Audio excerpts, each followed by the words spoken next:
各位好，歡迎嚟到品頻道。我每日都會陪伴各位人過70時，不想究竟係邊是樣，唔好諗。70歲之後又應該點樣樣先？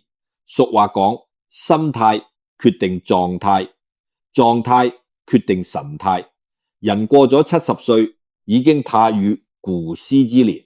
處到呢個年紀，最重要嘅唔係自己擁有幾多財富，而唔係有幾高嘅社會地位，而係退到70歲之後，能唔能夠保持一顆平常心，用平常心去睇待生命入面嘅一切。人過74時不想，究竟係邊是樣？唔好諗。70歲之後又應該點樣先？第一，唔好去諗自己能力掌控唔到嘅事。人到咗70歲之後，我哋又點樣修煉自己嘅內心呢？其實就係有明白一個道理，世上有好多事情都唔係我哋可以掌控，所以唔好太過強求，自己能力範圍內做得到嘅事就盡量做好，超出自己能力範圍掌控唔到嘅事情就睇淡啲，唔好勉強。人到咗70歲，身體會慢慢衰退，一定會面對一啲生活上嘅困難。如果自己能力解決唔到，就一定要請子女或者家人幫手，唔好逞強。隔離屋一位姨姨就係咁，已經74歲，手腳都冇以前咁靈活，仲成日覺得自己得，所有家務都要自己做，閒唔落嚟。有一次拖地嗰陣，跣低仲跌到腳骨折。所以人到咗呢個年紀，一定要接受自己老咗，千祈唔好逞強，唔好做超出自己能力範圍嘅事情。人過70，無論財富定名望，都只係過眼雲煙，只有身體健康先至係最重要。第二，唔好去諗過去嘅遺憾。好多長者到咗70歲，仲成日活喺過去，留戀往事，不時回想以前嘅事，覺得自己人生充滿遺憾，結果影響咗而家嘅生活。其實我哋有明白，有啲事情過咗去，就由佢隨風而去。人生又點可能十全十美，總會有遺憾。所以一定要學識放低，唔好再糾纏過去。我哋每個人都係第一次嚟到呢個世界，就係咁跌跌碰碰，一路走過嚟，到咗呢個年紀，亦都經歷過人生個風風雨雨，有甜酸苦辣，有個人生高光時刻，亦有跌落低谷嘅時候。所以人如老，就愈要學識體淡一次憂愁，體淡一次過去，活在當下，珍惜眼前已經擁有嘅幸福。所以要修煉自己內心，忘記過去，珍惜眼前嘅生活。第三，唔好去諗年齡。人活到70歲，點樣先可以保持良好心態呢？最好嘅方法就係忘記自己嘅年齡，唔好成日諗住自己今年到底幾多歲。有一位住喺德國柏林嘅八旬老人，突然喺網上爆紅，好多年輕人都叫佢做時尚老爺爺。相片入面，佢着住剪裁講究嘅西裝，着住擦到發亮嘅皮鞋，有時拎住舊皮包，有時戴住太陽眼鏡，喺陽光下面笑容平靜又自在。喺佢嘅社交平台上，網友都大讚佢風采，完全唔輸俾年輕人。其實留意一下，佢嘅打扮同而家流行嘅服飾冇乜分別。真正令人佩服嘅係佢嗰種無零揀嘅生活態度。所謂無零揀，就係忘記自己嘅年齡，平靜樂觀咁接受身體老化嘅事實，唔俾年齡拖累自己。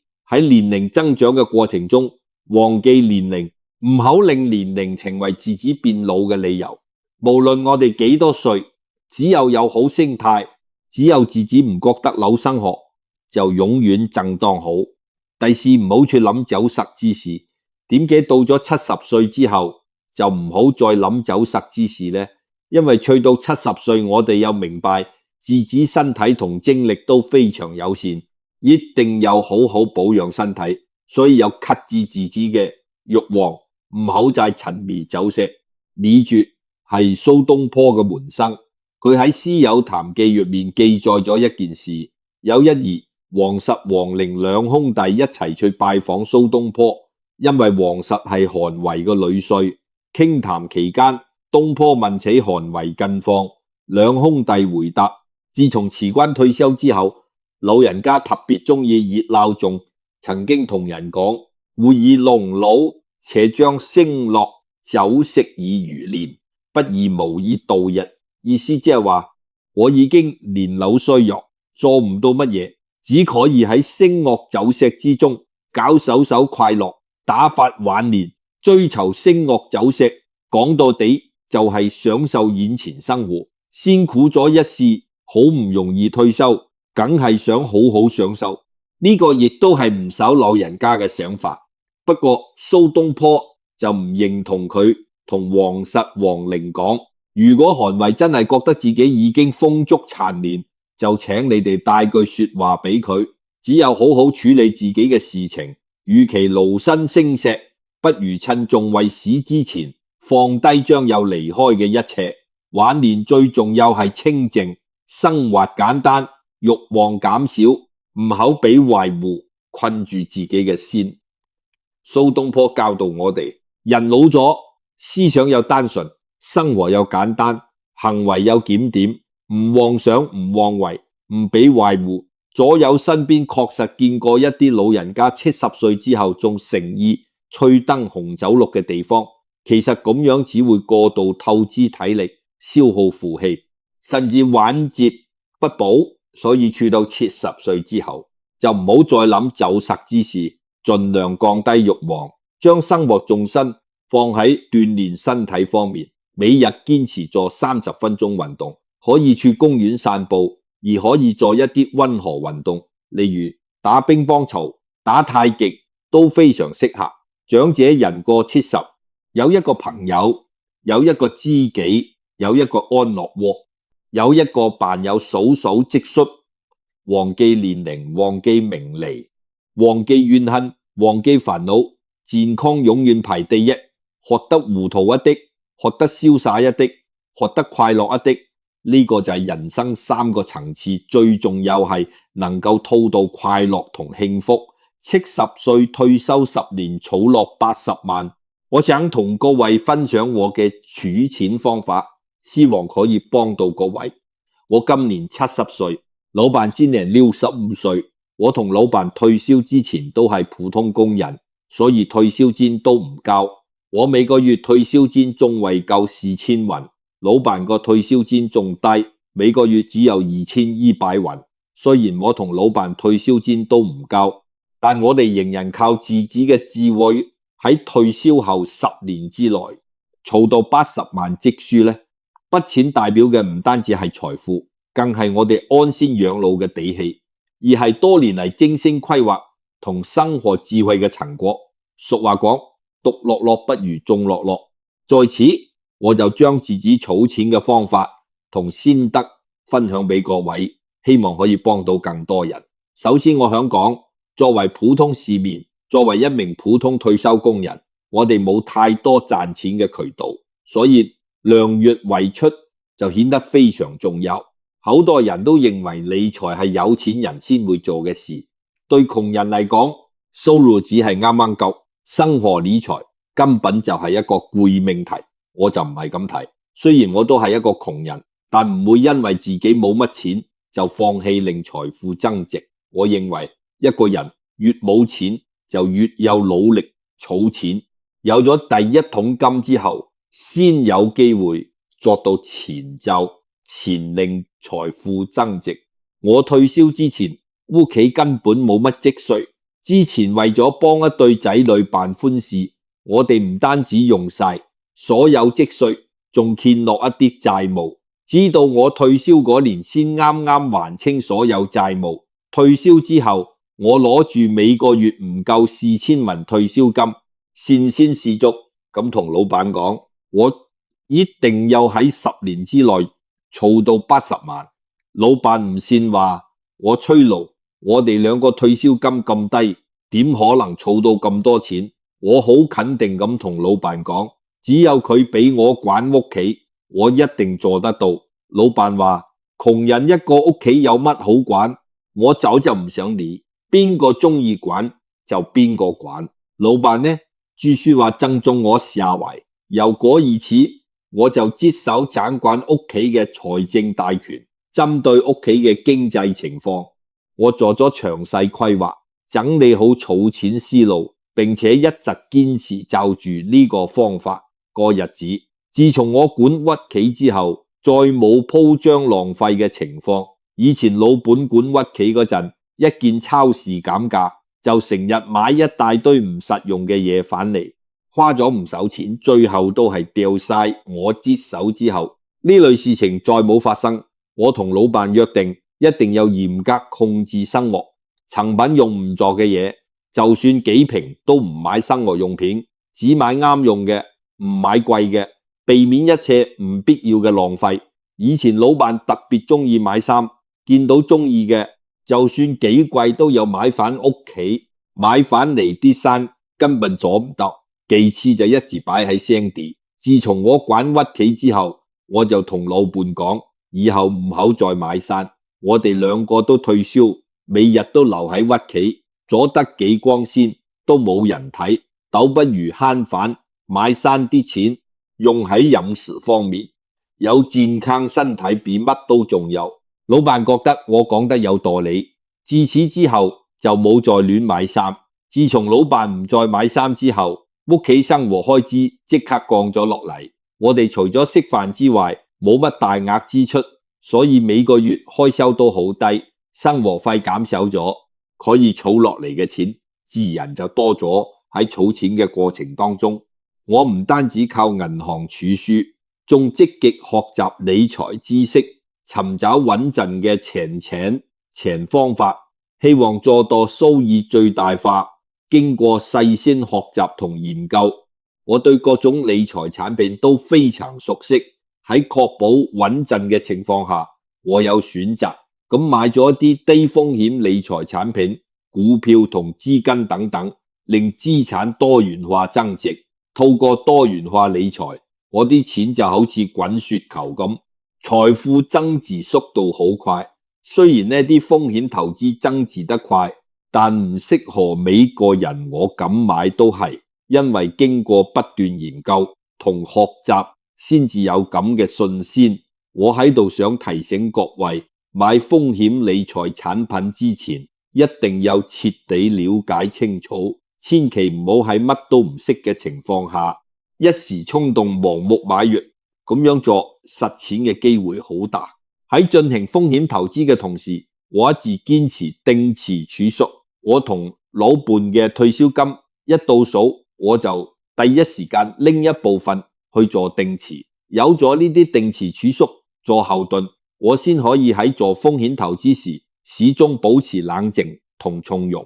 投資最大風險就係將所有錢放喺同一個籃裏面，冇聊後路。一旦投資蝕本，就忍唔住止蝕，令損失進一步擴大。我因為有定期儲蓄做底，所以唔會為生活擔心。就算投資產品一時出現虧損，都唔會盲目止蝕，而係冷靜咁捱過低谷。最後等到獲利嗰63歲嗰年，我同老闆商量之後，搬返去農村老家生活。臨走之前，我哋將自己間屋租咗出去，每個月可以收到租金。農村老家間屋係我父母留低嘅遺產，我哋花咗5000元將間屋翻新住喺農村老家，不單隨時可以呼吸新鮮空氣，仲日日都有新鮮瓜果蔬菜食，對身體健康非常有益。住喺農村老家最大嘅好處就係呢啲好嘢都唔使花錢。老家間屋前後都有園子，可以種好多瓜果同蔬菜。喺農村老家，我哋喺屋前屋後種菜、曬太陽、食自己整嘅家常菜，日子過得輕鬆又寫意。喺度生活，我哋唔單止慳錢，仲一路賺錢。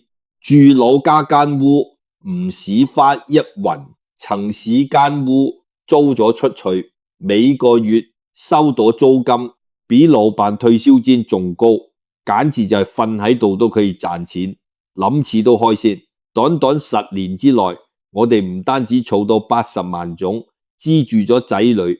前年個仔同宣布想換車，我同老闆好爽快咁俾咗20萬。舊年個女話壞孫想學鋼琴，但鋼琴好貴，學費都唔平，佢捨不得花錢。壞孫想學鋼琴係好事，我一定支持。我好爽快咁拎咗20萬出嚟買琴，同學琴嘅費用全部由我負責任，同人之間都係將心比心。我哋對仔女咁好，佢哋自然都好關心我哋。每逢過時過節，仔女都會拎住大包細包返嚟探我哋，噓寒問暖，令人覺得好溫暖。佢哋都好中意食我哋煮嘅農家菜，每次返嚟都會住幾日先走。仔女話農村生活實在太好，等佢哋退休之後都有將自己間屋租出去返農村，攞家生活，一心一意享受田園生活嘅美好。我之所以寫低自己嘅經歷同感受，就係想同各位講，無論年紀有幾大，我哋依然有好好規劃自己人生，追求自己嘅夢想同幸福，認真個好，每一二安心從容咁走過人生最後一層。我生日嗰日，大女俾咗5000文，小女就只係送咗2箱牛奶。我打開牛奶之後，就儲咗佢活期。講述人李翠英，我叫李翠英，今年28歲，婚後育有2個女，佢哋2個嘅性格天差地別。大女由細到大都好好動，成意坐唔定，頑皮搗蛋，樣樣都識，簡直就係一個假小子。而細女就中意畫畫，中意讀書，性格穩靜，又聽話又懂事。雖然係咁，我最中意嘅反係大女，因為佢把口特別甜，口齒伶俐，成日氹到我笑住顏開。佢日日都會同我講，媽，等我大個咗，到錢就買靚衫，俾你買手機，俾你買好嘢食俾你。每次聽到佢咁講，我都開心到不得了。我一直都覺得大女咁識講嘢，將來就算出去打工都一定好多人中意。始終去到邊度，識講嘢嘅人都比較着數，所以我特別睇好大女，覺得佢將來一定會出人頭地。可惜大女唔係讀書嘅材料，初中未畢業就唔肯再讀，而細女就唔同，佢成績一直都好，後來仲考上重點高中。老實講，我一早就唔想俾細女繼續讀書，我覺得女仔讀再多書都冇乜用，只會浪費錢。不過我老公唔係咁諗，佢一直都好支持細女讀書。由於細女成績好又乖巧懂事，所以成日俾人讚，喺學校有老師讚返，到屋企又有親戚朋友讚。反而大女就冇咁好彩，成日頑皮闖禍，所以屋企啲親戚情意拎大女同細女比較，教佢向細女學習。大女聽到親戚朋友情意讚細女，就越嚟越憎細女。為咗報復大女，情意搞惡作劇，唔係掉咗細女嘅功課，就係撕爛細女啲書。每次細女跟我投訴話，媽你睇過，家姐又整唔見我份功課啦，我都當聽唔到，仲話你自己啲功課唔收，好怪得邊個？細女就會好嬲咁講，媽，每次家姐蝦我，你都唔理，你真係好偏心。本來我想俾細女考中專，將來做老師快啲出嚟做嘢，但佢唔肯堅持，要考高中再考大學，將嚟做醫生。細女靠住自己努力，終於考上重點高中，點知去到高中2年級嗰年，我老公突然心臟病發過身。本身我哋屋企環境已經唔好，主要靠種田維持一家人生計，勉強夠生活。依家老公唔喺度，我又冇能力出去餘錢，屋企經濟一下子跌到谷底，所以老公過身之後，我就決定教細女絕學。我同佢講，圖圖你都睇到啦，你爸爸走咗，我哋屋企冇其他收入，我年紀又大，冇本事儲錢，就算將來你考到大學，我都供唔起你。我哋屋企得山冇地，今年又遇上大旱，田月面冇收成，連你沙河池學費都交唔起，你仲係唔好讀啦。細女喊住同我講，媽，我唔想輟學，我想考大學，將來做醫生，求求你唔考夠我輟學，考唔考？無論細女點講，我都貼咗身，唔俾佢繼續讀，只係同佢講，我真係冇錢交學費，但凡我有辦法都唔會教你輟學。後來細女班主任專登登我話，頭頭媽頭頭真係一個好學生，成績好又前列。我知道佢爸爸過身，你哋屋企環境有限，不如我上學校申請，幫頭頭減免一部分學習費。我就話，就算依家俾佢繼續讀，等佢將來考上大學，呢個學期學費都有1000幾，我依樣冇錢交。長痛不如短痛，不如直接教佢絕學。班主任聽完只係話，真係可失咗一個咁好嘅苗子。即使咁，我都冇改變主意。此出細女成日埋怨我，點知咁啱嗰一年我又大病一場，屈企連睇病嘅錢都冇。細女知道屈企嘅情況之後，先至冇再怪我。自從細女冇再讀書之後，我就教佢去外地打工。最令我頭痛嘅反而係大女，佢輟學之後又唔肯出去做嘢，日日同街上一班女仔試為混。後來經朋友介紹，識咗隔離村許家個有錢人嘅仔，兩個仲偷偷瞞住雙方屋企人拍拖。本來佢未來老爺奶奶唔同意佢哋一齊，但因為我個女生得靚，加埋維溫懷孕，奶奶最後先勉強答應。見到大女有個好歸宿，我打從心底替佢高興。不過一諗起佢奶奶我就點都開心唔落。佢奶奶性格好強勢，打從心底睇唔起我大女。每次大女返娘家，佢都會唔高興，見到大女買手嘢俾我，又不停數落佢。知道大女喺婆家過得唔好，我都唔想再增加佢，麻煩盡量教佢少啲返娘家。後來細女打工期間識咗個男仔，佢屋企離我哋條村有20里路。男仔屋企好窮，我唔同意佢哋一齊，但細女態度好堅決，點都有同佢一齊。第一次見細女婿嗰陣，我對佢百般挑剔，將佢貶到一文不值。即使咁，細女婿都冇嬲，為咗令我答應佢哋結婚，細女婿竟然跪低求我。當時真係嚇咗我一跳，我先至勉強答應細女結婚。之後細女婿唔單止好尊敬我，仲好孝順，曾兒同細女一齊返娘家探我。每逢農忙，佢都會嚟我寺幫我掃米種粟米。嗰陣時唔似依家，全部機械化，乜都靠一雙手，所以每到農忙季節，細女婿都曬到又稀又素，塊面仲曬到水皮。即使係咁，我依然睇佢唔順眼，就因為佢屈似窮。大女遇到神兒笑，細女嫁咗個窮鬼。佢哋兩姊妹每次見面，大女就會不停冷嘲熱諷，講說話好難聽。細女聽到都唔同佢計較，任由佢講，有時真係俾大女講到忍唔住先會頂返兩句。我自己揀嘅男人，我中意你管唔着。我相信只有我哋兩個肯努力，日子一定會越過越好。舊年我突然病倒又入院，我打電話俾大女叫佢去醫院照顧我。點知大女啱啱到醫院，女婿就打電話叫佢返屋企，話佢唔好好喺屋企照顧小朋友，叫佢即刻返出。大女經奶奶只好留低我一個喺醫院急急腳返咗屋企。呢啲年我一直對細女同細女婿都唔順口，所以冰咗月月，我都唔好意思叫佢哋嚟照顧我。而且我以前仲講過，等我老咗都唔使指望佢哋養我，估唔到咁快就自打嘴巴。後來實在冇辦法，我唯有硬住頭皮打電話俾細女。細女同細女說知道我病咗之後，即刻趕嚟醫院照顧我，仲幫我交埋住院費。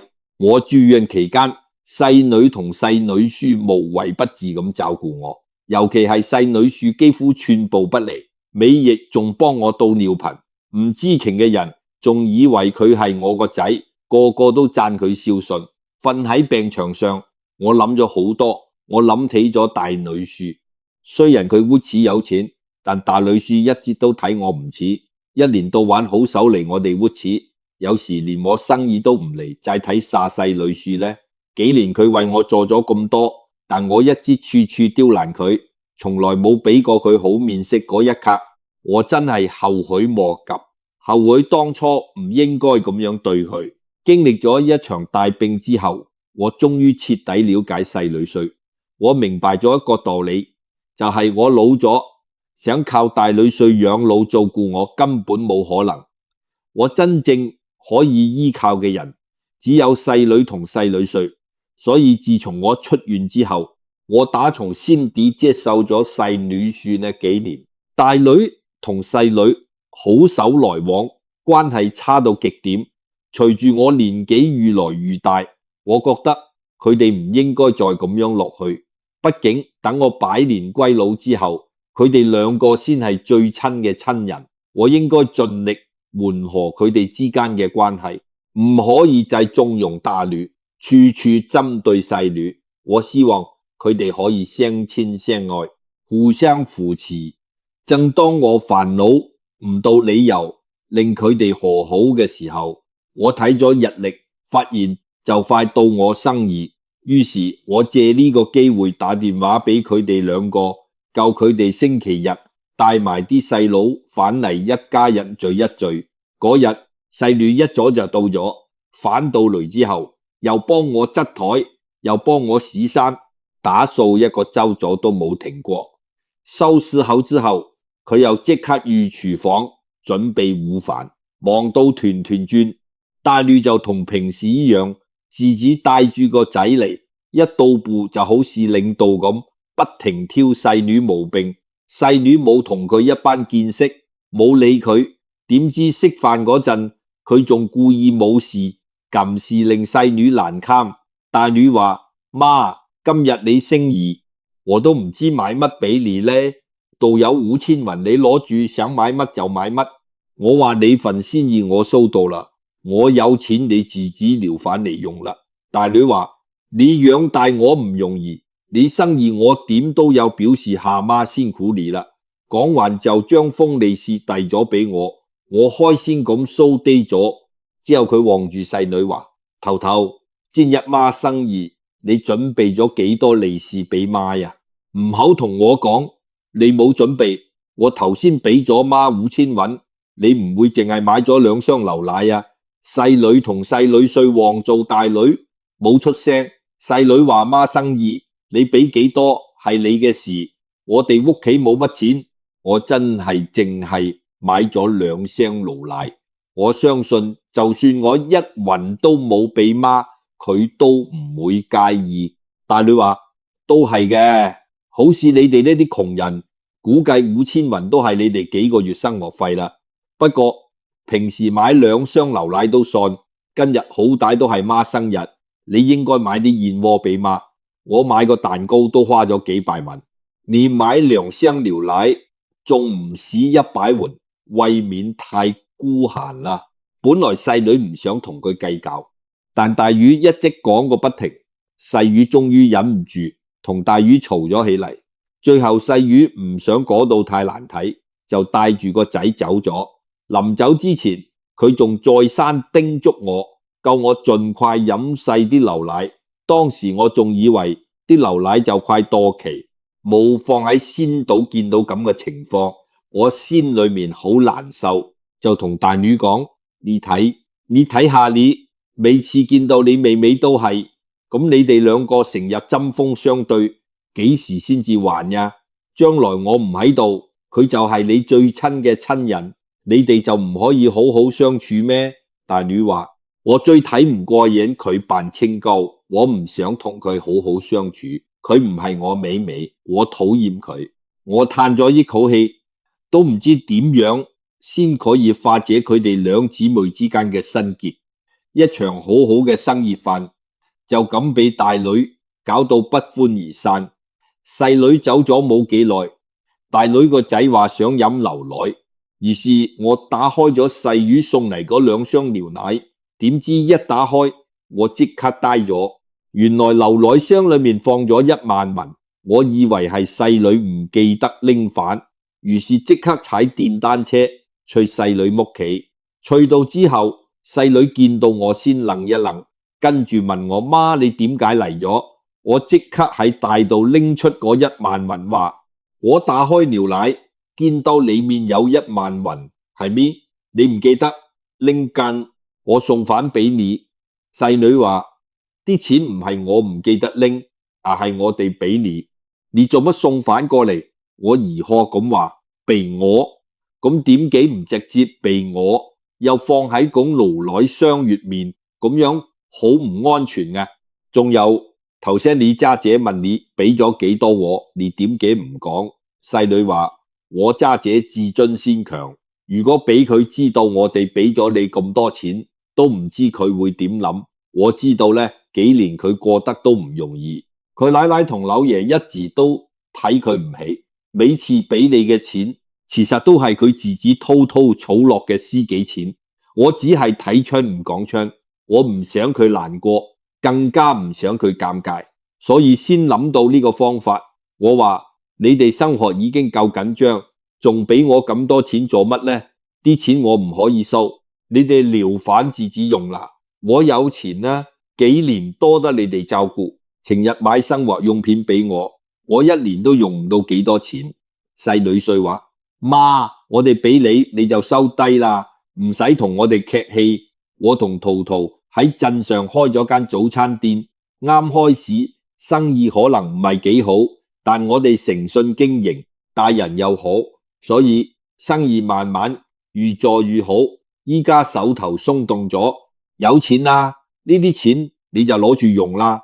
無論我點樣推辭，細女同細女婿都堅持由我收返啲錢。返屋企嘅路上，我感觸良多。返到屋企之後，我打咗個電話俾大女丈，成件事話俾佢知。知道事情始末之後，大女終於忍唔住喊咗出嚟話，媽，對唔住，我知錯啦，我唔應該咁樣對妹妹，仲一直妒忌佢過得比我好。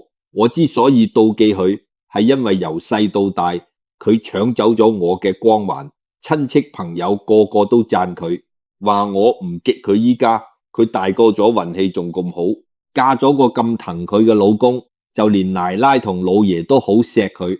我一直覺得自己生得靚過妹妹，就應該樣樣都比佢好，但偏偏我處處輸俾佢。雖然我嫁咗個有錢人，但日子其實過得唔掂，我越諗越唔服氣，所以每次見到佢心裏面都唔平衡，總係想挖苦佢，諷刺佢刷存在感。我知錯啦，以後唔會再咁樣。為咗修補大女同細女之間嘅關係，我又揀咗個時間教佢哋兩姊妹返嚟。經過一番傾談，佢哋終於解開咗多年心結。大女亦都真正認識到自己嘅錯。由嗰而始，佢哋再冇針鋒相對，見到佢哋感情越來越好，我打從心底感到高興。我覺得一家人只有互相體諒，生活先會越來越好。好啦，今日我就分享到呢度，多謝各位收睇，希望今日分享嘅內容可以令各位有所感觸。仲未訂閱本頻道嘅朋友，記得訂閱本頻道，咁我哋就可以每日陪伴各位，一齊成長，一齊幸福，一齊慢慢變老。我哋下次再見。